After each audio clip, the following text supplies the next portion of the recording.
आइबन के लिए हमने में बिल करना मगे यूट्यूब चैनल ने तामा सब्सक्राइब करना तो सब्सक्राइब करो तो मंदान वीडियो को ले वीडियो स्क्रीन ने रहने तो रद्द मंगुलाने के लिए देने ने अडवोट को हम तो हरी वीडियो ने गन गेला तो गत्तुते මේ ඇත්තටම මේකෙදි ප්‍රධාන වශයෙන්ම නැකත් බලුවට පස්සේ ප්‍රධාන වශයෙන්ම හෝල් එක තමයි බුක් කරන්න ඕනේ.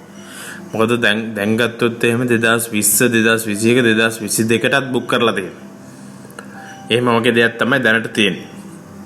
හරිද? මේකෙදි මම කියන්න ඕන ප්‍රධාන වශයෙන්ම මේක කොච්චර ලස්සන වුණා.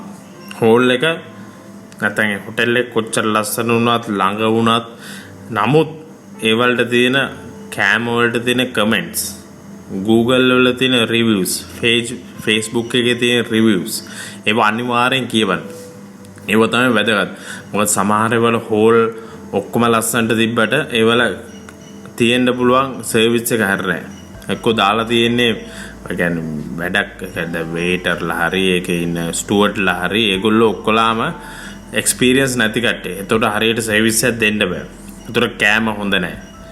ඊට පස්සේ එක කියන්නේ හරියට සර්විස් එකක් කියන්නේ අපි බලාපොරොත්තු වෙන සර්විස් එකට වඩා අඩු සර්විස් එකක්.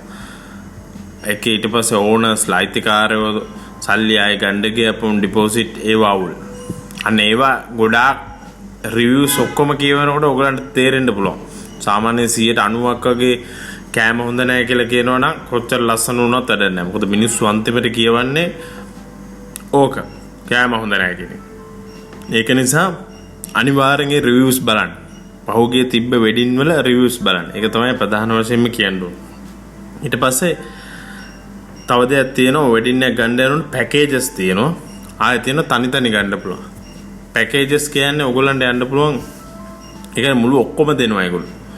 ඒ පෝරුව දෙනවා, ඊට පස්සේ සිටි බෑග් එක දෙනවා, ඊට පස්සේ ඒකේ ඩෙකොරේෂන් ඔක්කොම දෙනවා, සැරසිලි ටික, ඊට පස්සේ කෑම එක, හෝල් එක, ඊට පස්සේ අෂ්ටක කියන එක, ඊට පස්සේ වෙඩින් කේක් එක, ස්ට්‍රක්චර් එක, ඔය හැම දෙයක්ම දෙනවා. ඒ වගේ එකක් වාසි කාර්ය බහුල කෙනෙක්ට ඇත්තටම. හොය ඉන්නත් බෑ. ඒවා හරි අමාරු කමියුනිකේට් කරගන්න. මොකද සමහර කට්ටිය නැති වෙන්න පුළුවන්. ද අන්තිම වෙලාවේ බෑ කියලා කිව්වොත් අෂ්ටක කියන එක න. ඒතර මේක අපිට ඒතර වගකීම දාලා තියන්න පුළුවන් කාටද හොටෙල් එක පැත්තට. නැත්තම් වෙඩින් හෝල් එක පැත්තට දාලා තියන්න පුළුවන්. මොකද ඒගොල්ලෝනේ ඒක කරන්නේ. ඒතර ඒගොල්ලන්ගේ පැත්තේ අෂ්ටක කෙනෙක් කෙනා නැතිනො තව අෂ්ටක කෙනෙක් ගෙන ගන්න ඒගොල්ලන්ට එහෙම කන්ටැක්ට්ස් තියෙනවා.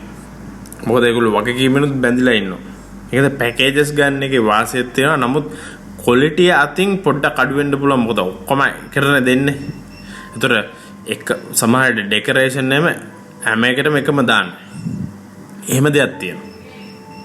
ඒකෙන්ද ඒ වගේ දෙයක් තියෙනවා. නමුත් අර කරගන්න හරි ලේසි. ඊට පස්සේ ඔයගොල්ලන් සෝලෝ යන්න පුළුවන්. ඔයගොල්ලන් කැමති DJ එකක් දාන්න පුළුවන්. ඔයගොල්ලෝ කැමති ඩෙකොරේෂන් දාන්න පුළුවන්. ඔයගොල්ලෝ කැමති හැම දෙයක්ම දාන්න පුළුවන්. ඒතර ඒගොල්ලෝ දෙන්නේ කෑම එකයි හෝල් එකයි පමණයි. නමුත් මෙතනදී ඔයගොල්ලන්ට අර තියෙන වියදමට වඩා ගොඩාක් ලොකු වියදමක් අනිවාර්යෙන් යන්න පුළුවන්. එහෙම දෙයක් එතන තියෙනවා අනිවාර්යෙන්. අතර ගත්තොත් එහෙම පැකේජස් වල ඔයගොල්ලෝ හොඳට බලන්න දැන් පැකේජස් වල සෝලෝ වල ඔය කියනවා වගේම නෙමෙයි charges අන්තිමට. ඒ නිසා ඒක හොඳට ඒගොල්ලොත් එක ඇග්‍රීමන්ට් එකක් වගේ ගහගන්න.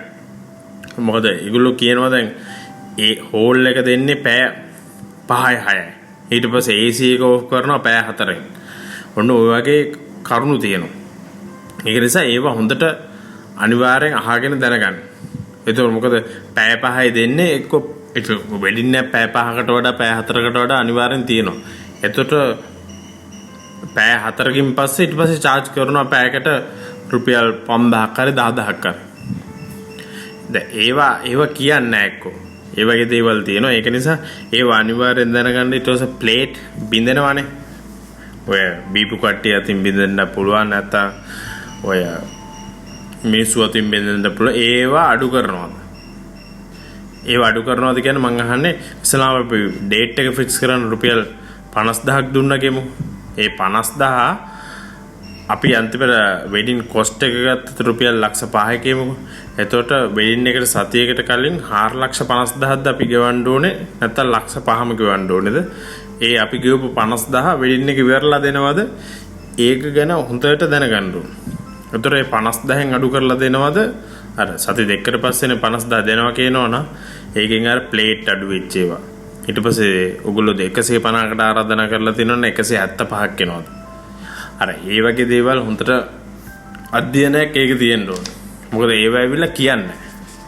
හරි. ඒතර ඔයගොල්ලෝ පැකේජස් ගත්තොත් එහෙම දැන් ඔක්කොම හොටෙල් එකෙන් දෙනවනේ.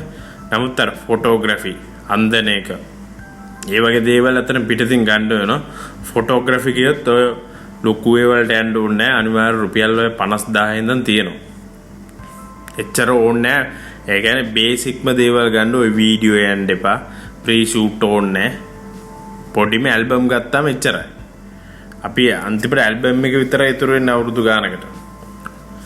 ඒක නිසා ඒව පොඩි ගණන් වලට යන්න ඒව හොයා ගන්න පුළුවන්. ආය අන්දන එකත් හරිම අඩුවෙන් කරන්න පුළුවන්. තව එක දෙයක් කියනවා ඔය බ්‍රයිඩ්ස්මේඩ්ලා එහෙම ඔය ඉන්න කට්ටිය ඇත්තටම මල් කුමාරයෝ ඒව ඇත්තටම වැදගත් නැහැ. එහෙම නැතුව ගන්නවා නම් හරිම අඩුවෙන් වෙඩින් එක ගන්න පුළුවන්. ඊට පස්සේ thank you card ඕක ඇත්තට ගත්තට කවුරුත් තියාගන්නේ නැහැ. thank you card එක අයින් කරලා දාන්නත් පුළුවන් වුණා. හරි.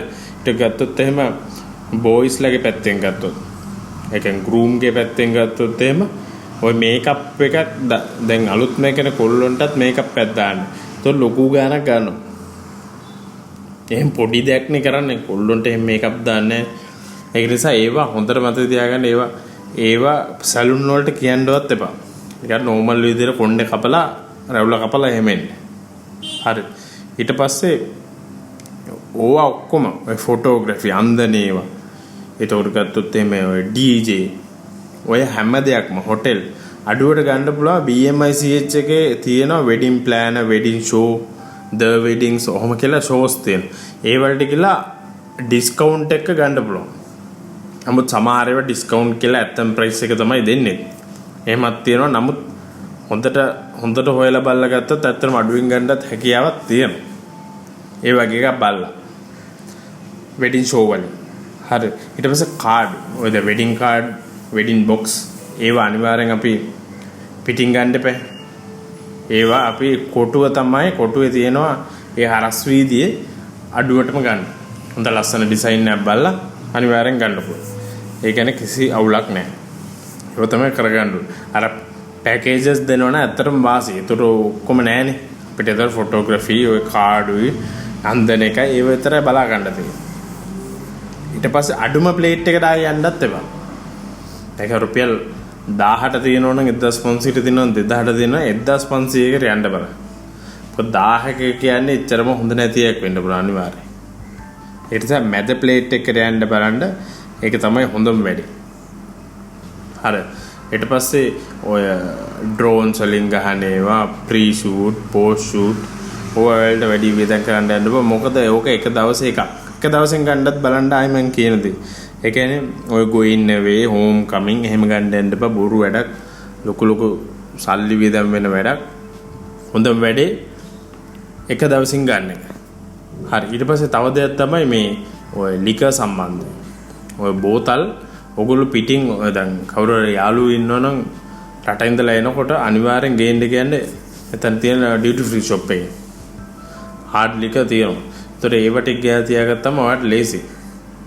වැඩ දෙන්න විතරයි දෙන පුළුවන් තරම් බා කවුන්ට් එකේ ඔයාගේ යාළුවෙක් හරි ඔයාගේ නායක හරි තියෙන එක තමයි හොඳම වැඩේ. නැත්නම් උතන අනිවාර්යෙන් බෝතල් නැතිවීමේ අවදානමක් තියෙනවා. ෂොට්ස් නේ දෙන්නේ. ඒතර ගත්තොත් එහෙම ඒ දෙන ප්‍රමාණය ඒතර බලා ගන්න පුළුවන් අපිට කවුරු හරි විශ්වාසවන්ත කෙනෙක් තිබ්බොත්. කොහොමත් මේ ඔක්කොම ලක්ෂ 5 10ක් ඇතුළත අනිවාර්යෙන් කරගන්න. මොකද දන්නවද නැත්තම් අපරාධ සල්ලි මොකද ඔය එක දවසක් වෙනුවේ. මොකද සමහර කට්ටිය ණය වෙලා වෙඩින් ගන්නවා අන්තිමට ණය ගෙවෙ ඉන්නවා ජීවිතය ඇති තාක්කල්.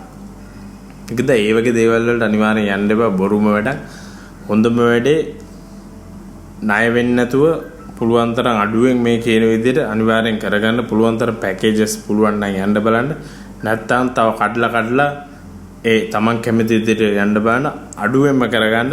නැත්තම් සල්ලිත් අපරාධේ කරපු ඒ කාලවල කරපු මහන්සියත් අපරාධේ. ඒකයි අන්ට සතුටු කරන්න ගිහලා අන්තිමට Taman දුක් විඳින්න වෙන්නේ. ඔන්න ඔය ටික තමයි මට ඔයගොල්ලන්ට ඉගන්වන්න. නැවත වීඩියෝ එකකින් නැවත හමු.